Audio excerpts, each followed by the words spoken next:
असं काही नाही, आमचं सगळं चांगलं आहे. जनतेने आम्हाला भरपूर पाठिंबा दिलेला आहे. आम्ही अतिशय राज्याच्या भल्याच्या दृष्टीनं पावलं उचलतोय.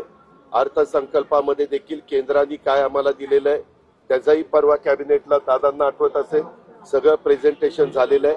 यंदा केंद्राने 1.25 ते 1.5 लाख कोटी रुपये 50 वर्षाच्या रिपेमेंटवर बिनव्याजी देशातल्या वेगवेगळ्या राज्यांनी ते घेऊन जावं असं सांगितलेलं आहे.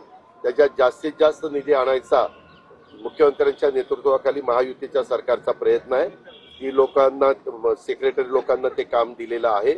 आणि अर्थसंकल्प पण आम्ही कामकाज सल्लागार समितीची मीटिंग इथं स्वतः संसदीय कामकाज मंत्री आहेत, ती चर्चा होईल आणि कधी अर्थसंकल्प मांडायचा ते आमचं ठरेल.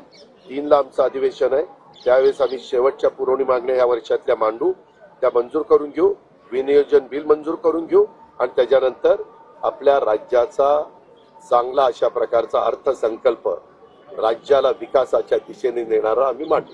दादा, एकनाथ शिंदेचाच प्रश्न. एकनाथ शिंदेनी नाशिकमध्ये आज म्हटलं की मला हलक्यात घेऊ नका, मला हलक्यात घेणाऱ्यांचं काय होतं तुम्ही पाहिलेलं आहे. कोणाला त्यांचा इशारा आहे? ते उभाट्याच्या प्रमुखांना इशारा. सुरेश दस यांनी तुला काय वाईट वाटतं? कुणी कुणाची ऐकाय का? एक मिनिट, हे मंत्री आहेत, ते दुसरे आमदार आहेत.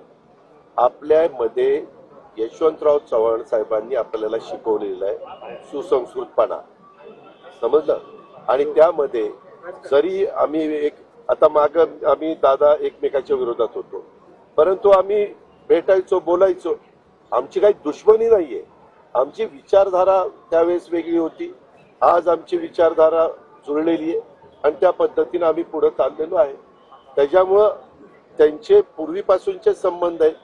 तू आजारी पडला आणि तुझं एखाद्या पत्रकाराशी जमत नसलं तरी आपला सहकारी पत्रकार आजारी पडला म्हटल्यानंतर एक माणुसकीच्या नात्याने भेटायला येतात ना तुला, की बाबा लवकर बरा हो, तुला शुभेच्छा आहेत, अशा पद्धतीनं तो गेला होता. बाकी काही नाही. वेगळा अर्थ काढू नका.